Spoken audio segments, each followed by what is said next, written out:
வணக்கம். இது வீடியல் விளாக்ஸ் கதை கேட்கலாம் வாங்க. நாம இப்ப கேட்டுக்கிட்டு இருக்கிற கதை என்னன்னா பாலகுமாரனின் அகல்யா. இந்த எபிசோட்ல நம்ம என்ன பார்க்க போறோம்னா, சிவசு அகல்யா வீட்டுக்கு போய் அகல்யாவுடைய அப்பாவை மீட் பண்றாரு. வாங்க கதை கேட்கலாம். அகல்யா பாகம் 2. தம்பி, உங்ககிட்ட கெட்ட பழக்கம் ஏதாவது உண்டா? அகல்யாவின் வீட்டுக்குள் நுழைந்த 7வது நிமிடம் அவளுடைய அப்பா கேட்ட கேள்வி இது. சிகப்பு தளம் போட்ட பெரிய ஹால், பச்சை டிஸ்டம்பர் சுவர்கள், பெரிய பாரதியார் படம், எதிர்பக்கத்தில் அறம் செய்ய விரும்பு என்று எழுதப்பட்ட கண்ணாடி சட்டம், 3ஆம் சுவரில் பரந்த தட்டையான அருவி வழியும் ஓவியம், 4வது பக்கம் திறந்த வெளி முற்றம், தரையில் பட்டு ஹாலுக்குள் பரவும் வெளிச்சம், பெடஸ்டல் ஃபேன், பழுத்து பளபளத்து கண்ணோரங்களில் சுருக்கம் மிகுந்து சதா சிரிக்கும் புருவமும் விழிகளும் மீசையும் நரைத்த தாடியுமாய் அகல்யாவின் அப்பா. தம்பி, உங்ககிட்ட கெட்ட பழக்கம் ஏதாவது உண்டா? குரலில் எந்த உணர்வும் காட்டாமல், நேற்று ராத்திரி நல்லா சாப்பிட்டீங்களா என்ற சாதாரண தொனியில் சாதாரணமாய் பதில் சொல்லு, பயப்படாதே என்கிற பாவனையில் சிவசுவின் எதிரே விழுந்த கேள்வி இது. சிவசு யோசித்தான். புதிதாய் அவனுக்குள்ளேயே அவனே கேட்டுக்கொள்வது போல இந்த கேள்வி அவனிடமே பிறந்து அவனுக்கு அவனே விடை தேடிக் கொள்வது போல் யோசித்தான். நான் குடிப்பேன் எப்போதாவது.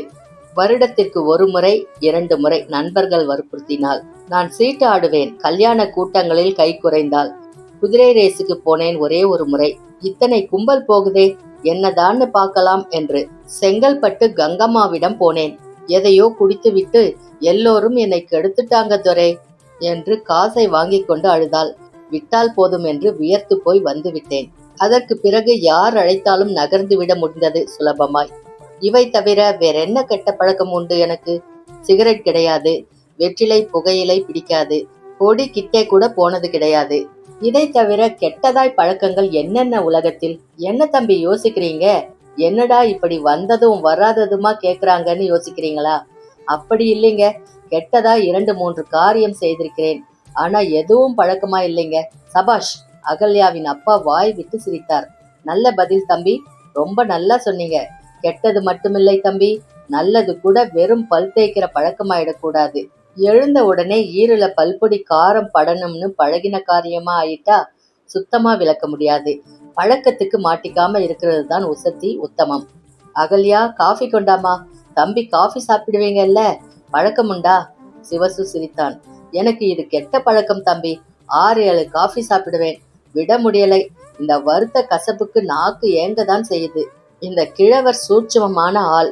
தன் சின்ன கெட்ட பழக்கங்களை பெரிதாய் விவரித்து எனக்குள் ஏதும் பெரிய கெட்ட பழக்கம் உண்டா என்று தேடுகிற ஆள். இதெல்லாம் என்னங்க கெட்ட பழக்கமா? ஒவ்வொருத்தன் விஸ்கி பிராந்தி குடிக்கிறான் நாள் தவறாம. தம்பி, குடிப்பீங்களோ? இப்படியே வசனங்கள் வளர்த்தி பேச வைத்து பேச பேச உள்ளே கணக்கு போட்டு கருப்பு புள்ளிகளை கணக்கிட்டு சீப்போ என்று துரத்தி விடுகிற ஆள். இவ்வளவு பெரிய வலை எனக்கு தேவையில்லை பெரியவரே. எனக்கு உள்ளே மிருகம் இல்லை. ஏன் இவ்வளவு சூட்சும பேச்சு என்னிடம்? ஒரு வேளை இது பெண்ணை பெற்ற கவலையோ, அவள் நலனில் அக்கறைப்பட்டு வரும் சூட்சுமமோ? இப்படி மெதுவாய் பேசி எடை போடுவது தான் வழக்கமா? சரி, போட்டுக்கொள்ளுங்கள். தம்பி, அகல்யாவை பிடிச்சிருக்குங்களா? பிடிச்சிருக்குங்க. விவரம் மொத்தமும் சொல்லிச்சா? உங்க வீட்டுல எல்லாத்தையும் சொல்லிட்டீங்களா? அம்மா சரின்னாங்களா? அம்மா சரின்னு சொல்லிட்டாங்க. உசந்த இடத்து பொண்ணுப்பா, கண் கலங்காம வச்சுக்க, மனசு நோகாம நடந்துக்கன்னு அம்மா சொன்னாங்க. நீங்க விருப்பப்படுற தேதியிலேயே கல்யாணம் நடத்த சொன்னாங்க. தேதி பார்க்குற அளவுக்கு எங்க வீட்டுல யாரும் இல்லை. நல்ல மனசு, நல்ல மனசு.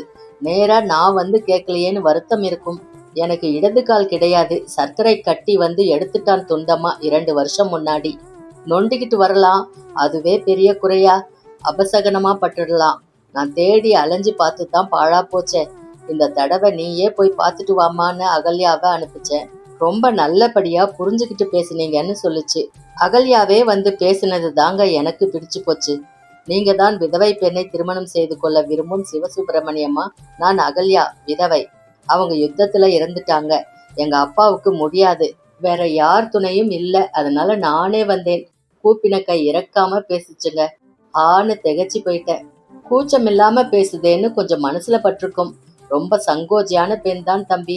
அதன் தலை எழுத்து தானே போய் பேச வேண்டியதாய் போயிடுச்சு. நான் தப்பா ஒன்றும் நினைச்சிடலைங்க. நம்புறேன் தம்பி. அகல்யா முகத்தை பார்த்தா யாருக்கும் தப்பா தோணாது. ஆனா என் பெண்ணை பத்தி நான் கொஞ்சம் சொல்லணும் இல்லையா? கால் தான் உடஞ்சு போச்சே தவிர வாய் இருக்கே, அது வாழணும்னு என் மனசுல நினைப்பிருக்கே. சொல்லுங்க, கேக்குறேன். சிவசு அவர் பக்கமாய் குனிந்தான்.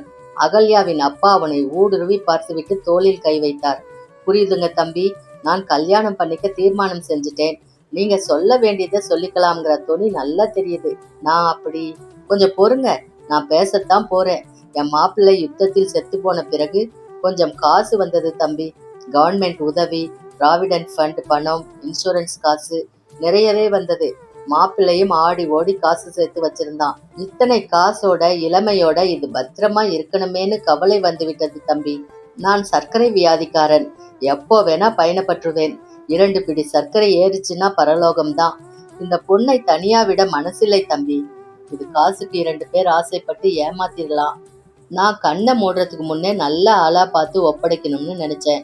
2ஆம் தாரம், 4 பசங்களுக்கு சித்தி, இப்படியெல்லாம் வேணாம். அதுக்கு சிநேகிதமா ஒரு ஆள் வேணும்னு தோணுச்சு. அது வெறும் 10 தேய்க்கிற பொண்ணு இல்ல தம்பி, வேற லட்சியம் இருக்கு அதுக்கு. இப்படி காயப்பட்ட பொண்ணு கொஞ்சம் நல்ல லட்சியத்தோட இருந்தா நல்லது. அது காயம் ஆறும், ஒரு பிடிப்பு வரும். மறுபடியும் 10 தேய்க்கிற பொண்டாட்டியா போனா வெறுப்பு வந்துடலாம்.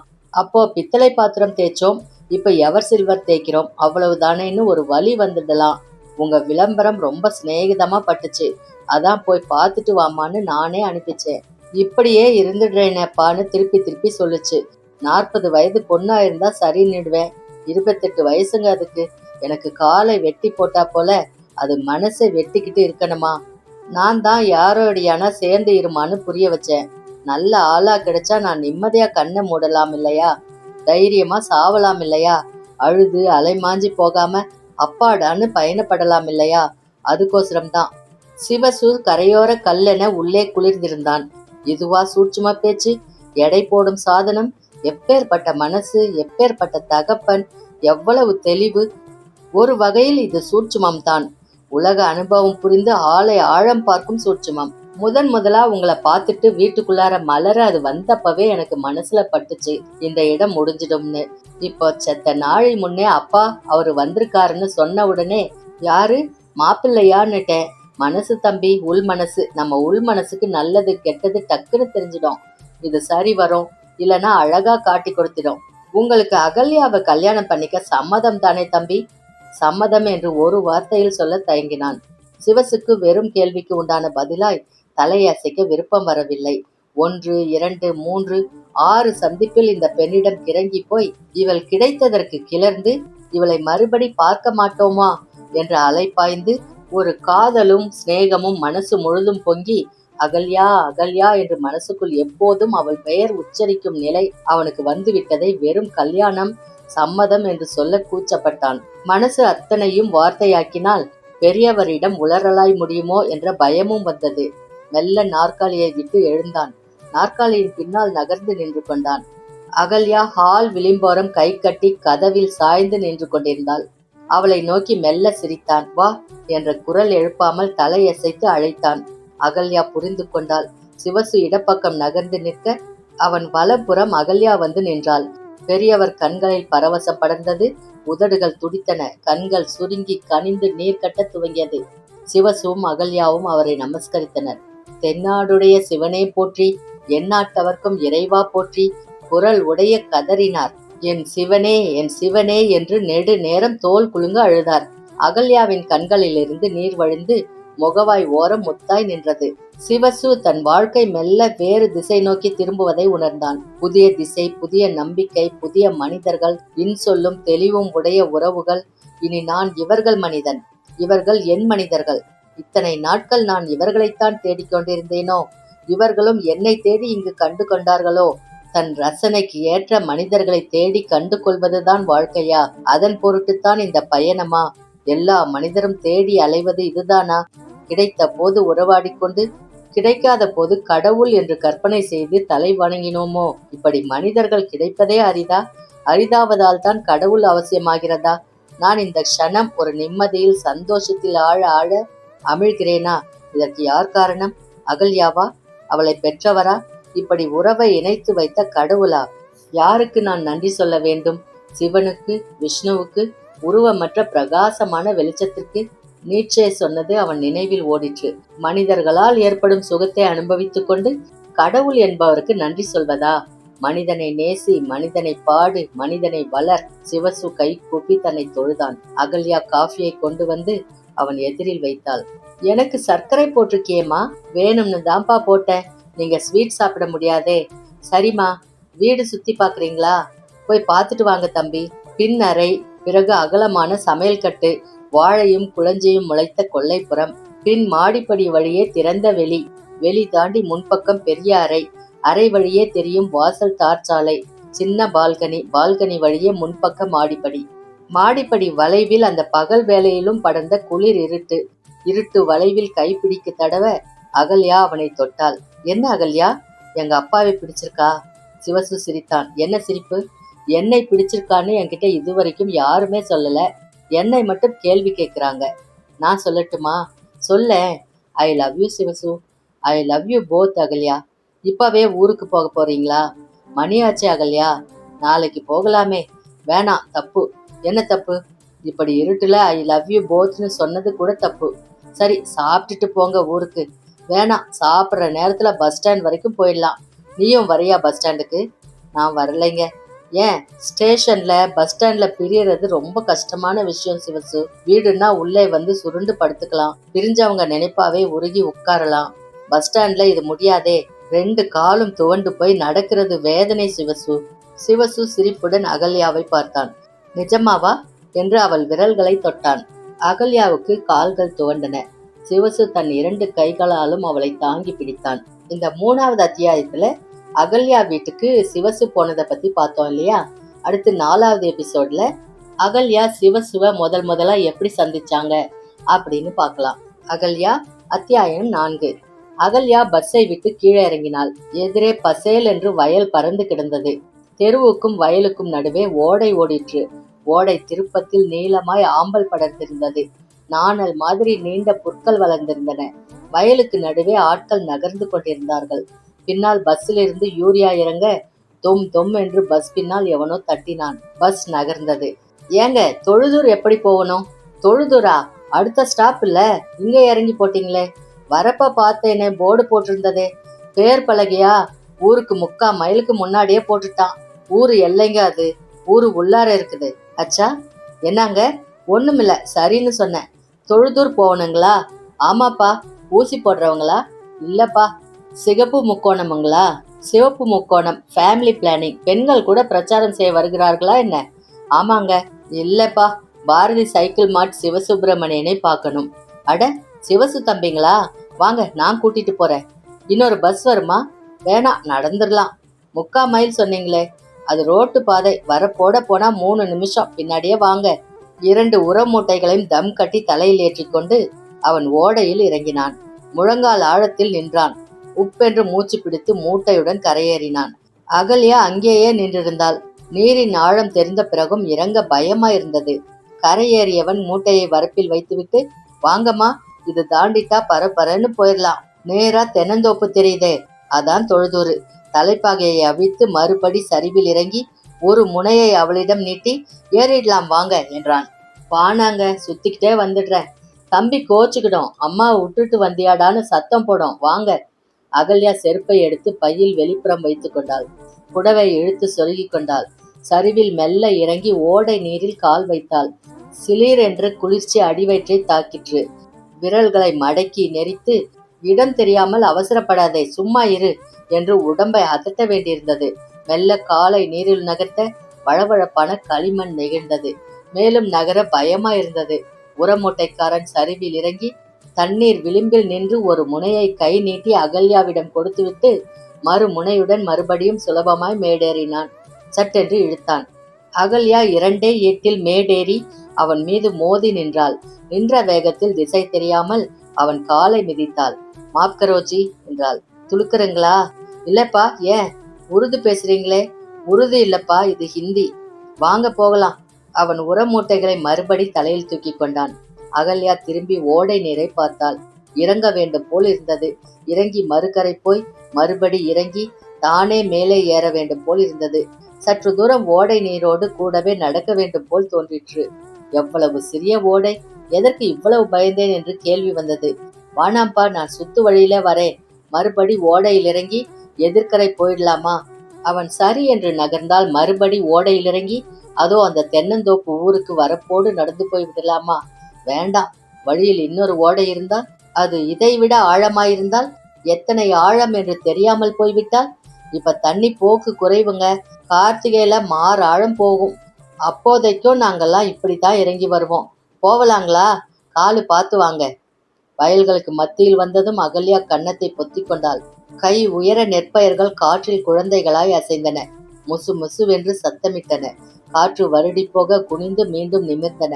அகல்யாவின் மனசுக்கு உடனே ஒரு பிளாக் போர்டு தேவைப்பட்டது. எல்லோரும் இங்க கவனிங்க என்று சொல்லி சாக் நுனியை உடைத்து உடனே அங்கே ஒரு பாடம் ஆரம்பிக்க வேண்டும் என்று தோன்றிற்று. அப்பா, இது எவ்வளவு பெரிய வகுப்பறை! வகுப்பறையா? இல்லை, ஹால், பிரேயர் ஹால். அகல்யா கையசைக்க அத்தனை குழந்தைகளும் பாடும். கை கூப்பி கண் மூடி பாடும். நீராறும் கடலுடுத்த நிலமடைந்தை கெழிலொழுகும். அப்பா, இவள் தான் நிலமடந்தையா? பசேல் என்று இருக்கும் நிலமடந்தையா? காற்றில் அசைந்து அவள் கால் விளிம்பை தொட்ட ஒரு வளைந்த கதிரை நிமிர்த்து ஹலோ என்றாள். இது ஒரு விதை தாவரம். வாழையைப் போல இதன் அனைத்து பாகங்களும் நமக்கு பயன்படுகின்றன. அரிசியை உணவாகவும், அதன் மேல் தோலான உமியை எரிபொருளாகவும், தழை போன்ற இலைப்பகுதியை கால்நடைக்கு தீனியாகவும் பயன்படுத்துகிறோம். அரிசி இந்திய மக்களின் முக்கிய உணவுப் பொருளாய் இருக்கிறது. உருவிடாதீங்க, உருவிடாதீங்க. ஆள் பார்த்துட்டே இருக்கு. இல்லப்பா, வெறுமனே பார்த்தேன். அறுப்பு அறுத்துற வேண்டியதுதாங்க. தண்ணி இறுக காத்துட்டு இருக்குது. காஞ்சா அறுத்துப்பிடுவாங்க.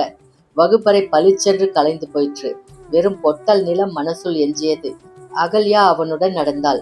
வயலை தாண்டி ஊர் ஏறியதும் மறுபடி திரும்பி பார்த்தாள். நான் வர்ற வரைக்கும் யாரும் இடத்தை விட்டு நகரக்கூடாது. வகுப்பறையிலேயே உட்கார்ந்து படிச்சுக்கிட்டு இருக்கணும். நெற்கதிர்கள் எப்படி நகரும்? இடம் விட்டு இடம் எங்கே ஓடும்? ஓடி ஓடி மனிதர்கள் மாதிரி ஏன் லோல்படும்? தாவரங்கள் மனிதர்களை விட மேம்பட்ட பொருளோ? அலைக்கழிய வேண்டிய அவசியம் இல்லையோ? கரோல்பாக்கிலிருந்து சென்னைக்கு ஓடி வந்து, சென்னையிலிருந்து செங்கல்பட்டுக்கு பஸ் ஏறி, வரப்பு கடந்து, தோப்பு தாண்டி, மணல் அரைப்பட நடந்து நான் யாரை தேடுகிறேன்? ஏன் மறுபடி தேடுகிறேன்? நான் நானாய் தனியாய் இருந்துவிட்டு போகாமல் ஏன் துணைக்கு ஆள் தேடுகிறேன்? திரும்பி விடலாமா? ஆள் இல்லை என்று அப்பாவிடம் சொல்லி விடலாமா? அப்பா என்ன செய்வார்? நானே போய் பார்க்கிறேம்மா என்று கட்டையை இடுக்கி நொண்டி நொண்டி வண்டி ஏறி, இந்த வரப்பில் அப்பாவால் எப்படி நடக்க முடியும்? வேண்டாம், போய் பார்த்து விடலாம். அப்பாவின் பிடிவாதத்திற்காக பார்த்து விடலாம். நான் பார்த்து முடிந்து விடுமா இது? நீங்க தான் சிவசுப்பிரமணியமா? நான் தான் அந்த இது விடோ என்று சொன்னவுடன் ஆள் அதிரப் போகிறான். வெட்கப்பட்டு உள்ளே போய் வீட்டில் உள்ளவர்களை பேச அனுப்ப போகிறான். இப்படி விளம்பரம் கொடுத்தவன் வெட்கப்படுவானா? மாறி வரும் சமுதாயம் பற்றி அக்கறை உள்ள இளைஞனான நான் ஒரு இளம் விதவையை முழு மனதுடன் திருமணம் செய்து கொள்ள தீர்மானித்திருக்கிறேன். என் உறவுகள் இதற்கு உறுதுணையாய் நிற்க வாக்களித்திருக்கின்றனர். என் வயது 30. தொழில் விவசாயம். வாடகை சைக்கிள் நிலையம். படிப்பு BA பொருளாதாரம்.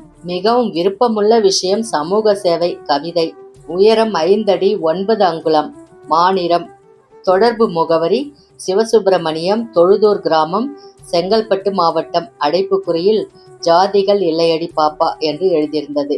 10 நாட்கள் முன் வந்த காலை பேப்பரில் இந்த விளம்பரம் படிக்கவே அதிசயமா இருந்தது.